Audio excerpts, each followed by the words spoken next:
जय श्री कृष्णा दोस्तों। भगवान कृष्ण आप और आपके परिवार पर हमेशा कृपा बनाए रखें। श्रीमद् भगवत गीता में भगवान श्री कृष्ण कहते हैं कि कोई भी मनुष्य अपने द्वारा किए गए कर्मों के फलों से बच नहीं सकता है। मनुष्य जैसे कर्म करता है वैसे ही फल उसे भोगने होते हैं। श्रीमद् भगवत गीता में भगवान श्री कृष्ण कहते हैं कि मनुष्य का वर्तमान का भाग्य उसके अतीत के कर्मों का ही फल है। उसी तरह मनुष्य वर्तमान में जो कर्म कर रहा है वह उसके आने वाले कल को निर्धारित करेंगे। कोई भी मनुष्य कभी भी अपने कर्म फलों से बच नहीं सकता। उसे अपने कर्मों का फल भोगना ही पड़ता है, चाहे वह अच्छा हो या बुरा। मित्रों, हमेशा याद रखिए, बुरे कर्मों का फल भी बुरा ही होता है।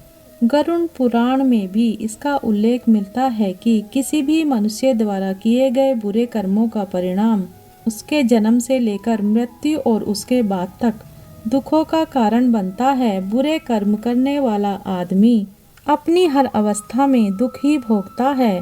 श्री कृष्ण कहते हैं, जो मनुष्य जीवित रहते हुए गलत कार्य करते हैं या फिर दुष्ट होते हैं वे नरक जाते हैं, और जो लोग अच्छे कर्म करते हैं वे स्वर्ग जाते हैं। स्वर्ग जिसे देवताओं का स्थान माना जाता है। जो बुरे कर्म करते हैं उन्हें नरक में दंडित किया जाता है, जबकि अच्छे कर्म करने वाले मनुष्य को स्वर्ग में सभी तरह की सुख सुविधाएं उपलब्ध कराई जाती हैं।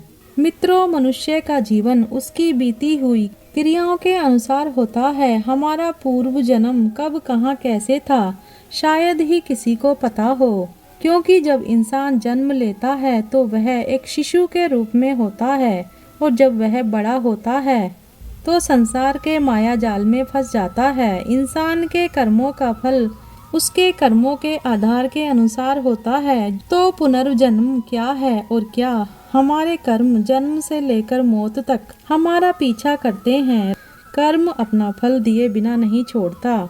मित्रों, कुछ बुरे लोग हमेशा बुरे कर्म करते हैं फिर भी वह सुखी और संपन्न रहते हैं, जबकि अच्छे लोग जीवन भर अच्छे कर्म करते हैं फिर भी उन्हें अपमान और दर्द ही मिलता है। अक्सर लोगों के मन में ऐसा सवाल रहता है कि जो लोग अच्छे कर्म करते हैं वह परेशान रहते हैं, जबकि जो बुरे कर्म करते हैं वह खुशी से रह रहे होते हैं। अच्छे कर्म करने वाले परेशान होते हैं कि आखिर उन्हें परीक्षा क्यों देनी पड़ रही है, जबकि जो अधर्म की राह में हैं वह खुश हैं और जिंदगी का लुत्फ उठा रहे हैं। अक्सर लोग सोचते हैं कि अब अच्छाई का जमाना ही नहीं रहा। अगर आपके मन में भी यह सवाल आया है तो आज आप इसका जवाब सुन लीजिए। यह जवाब वह है जो भगवत गीता में लिखा है और श्री कृष्ण ने अर्जुन को दिया था। भागवत में वर्णित कथा के अनुसार जब भी अर्जुन के मन में कोई दुविधा होती थी तो वे श्री कृष्ण के पास पहुंच जाते थे। एक बार की बात है, अर्जुन ने भगवान श्री कृष्ण के समीप आकर कहा कि वह दुविधा में है और इसका जवाब वह श्री कृष्ण से चाहते हैं। श्री कृष्ण ने पूछा कि क्या सवाल है, निसंकोच कहो। अर्जुन ने कहा, मुझे यह जानना है कि अच्छे लोगों के साथ हमेशा बुरा ही क्यों होता है, वहीं बुरे लोग खुशहाल दिखते हैं। अर्जुन के मुंह से ऐसी बातें सुनकर श्री कृष्ण मुस्कुराए और कहा, मनुष्य जैसा सोचता है और महसूस करता है वैसा कुछ नहीं होता, बल्कि अज्ञानता की वजह से वह सच्चाई नहीं समझ पाता है। अर्जुन उनकी यह बात समझ नहीं पाए। इसके बाद श्री कृष्ण ने कहा, वह जानते हैं। श्री कृष्ण ने अर्जुन से कहा कि हे पार्थ, मैं तुम्हें एक कथा सुनाता हूँ, उसे सुनकर तुम समझ जाओगे कि हर प्राणी को उसके कर्म के हिसाब से ही फल मिलता है। प्रकृति हर किसी को अपनी राह चुनने का मौका देती है। अब यह मनुष्य की इच्छा पर निर्भर करता है कि उसे धर्म की राह चुननी है या फिर अधर्म की। कथा शुरू करते हुए श्री कृष्ण ने कहा, एक नगर में दो पुरुष रहा करते थे। एक पुरुष व्यापारी था जिसके जीवन में धर्म की बहुत महत्ता थी। वह पूजा पाठ में यकीन रखता था। वह हर रोज मंदिर जाता था और दान धर्म भी करता था। वह हर रोज भगवान की पूजा करता था। वहीं दूसरा पुरुष बिल्कुल विपरीत था। वह हर रोज मंदिर तो जाता था, लेकिन पूजा करने नहीं, बल्कि मंदिर के बाहर से जूते चप्पल चुराने। उसे दान और धर्म से कोई लेना देना नहीं था। समय बीतता गया और एक दिन बहुत जोर की बारिश हो रही थी। इस वजह से मंदिर में पुजारी के अलावा कोई नहीं था। यह बात जब दूसरे पुरुष को पता चली तो उसने कहा कि यह सही मौका है मंदिर का धन चुराने का। पंडित से नजर बचाकर उसने मंदिर का सारा धन चुरा लिया।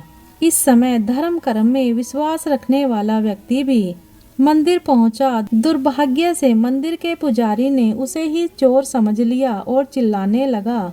वहां लोग एकत्रित हो गए और उसे बहुत मारा।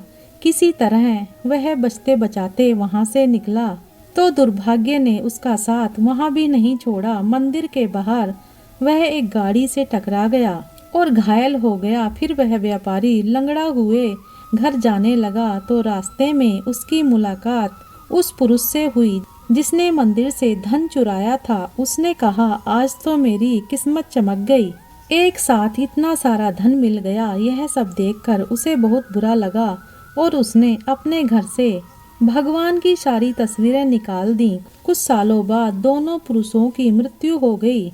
मृत्यु के बाद जब दोनों यमराज की सभा में पहुंचे और भले पुरुष ने दूसरे व्यक्ति को देखा तो उसे बहुत गुस्सा आया। उसने क्रोधित होकर यमराज से पूछ ही लिया, मैं तो हमेशा अच्छे कर्म करता था, दान में विश्वास रखता था, उसके बदले जीवन भर मुझे अपमान और दर्द ही मिला और इस व्यक्ति को नोटों से भरी पोटली, आखिर ऐसा भेदभाव क्यों?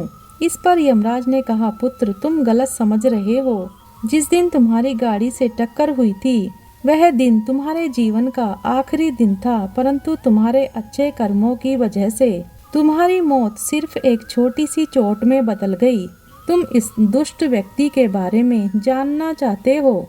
दरअसल इसके भाग्य में राजयोग था, मगर इसके कुकर्म और अधर्म की वजह से वह सिर्फ एक छोटी सी धन की पोटली में बदल गया। कथा सुनाने के बाद श्री कृष्ण अर्जुन से कहते हैं, पाठ क्या, अब तुम्हें तुम्हारे सवाल का जवाब मिल गया। ऐसा सोचना कि भगवान तुम्हारे कर्मों को नजरअंदाज कर रहे हैं, यह बिल्कुल भी गलत है। भगवान हमें कब क्या किस रूप में दे रहा है मनुष्य को समझ में नहीं आता, मगर आप अच्छे कर्म करते रहें तो भगवान की कृपा हमेशा बनी रहती है। इसलिए अपने अच्छे कर्मों को बदलना नहीं चाहिए, क्योंकि उसका फल हमें इसी जीवन में मिलता है। इसलिए मनुष्य का कर्तव्य है कि वह हमेशा अच्छे कर्म करता रहे, क्योंकि श्री कृष्ण ने गीता में भी बताया है कि किसी के द्वारा किया गया कर्म बेकार नहीं जाता, चाहे वह अच्छा हो या बुरा। जो मनुष्य किसी अच्छे काम में लगा हुआ होता है उस मनुष्य का अंत कभी बुरा नहीं होता। मनुष्य को निडर, शुद्ध और आध्यात्मिक बनना चाहिए। जीवन का आनंद लो, उदार हृदय से बातें करो, किसी पर क्रोध मत करो, किसी का अहित मत सोचो, सभी के साथ सद्भाव के साथ पेश आओ। कर्म का नियम कहता है कि प्रत्येक घटना का एक कारण और प्रभाव होता है। समान रूप से किए गए कार्य का परिणाम अलग अलग हो सकता है। यह केवल इस बात पर निर्भर करता है कि वह कर्म करता किस प्रकार का है।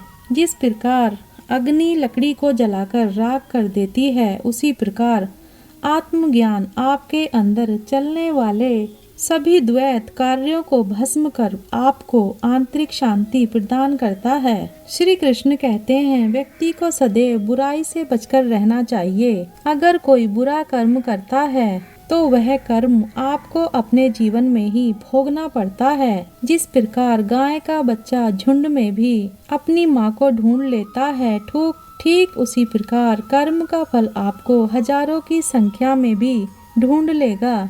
ईश्वर कर्ण कर्ण में निवास करते हैं। छोटे से छोटे जीव के हृदय में भी ईश्वर का वास होता है। उस जीव को कष्ट का अनुभव होना ईश्वर को कष्ट का अनुभव कराता है। अर्थात किसी भी जीव को कष्ट देकर आप अपने ईश्वर को खुश कैसे देख सकते हैं।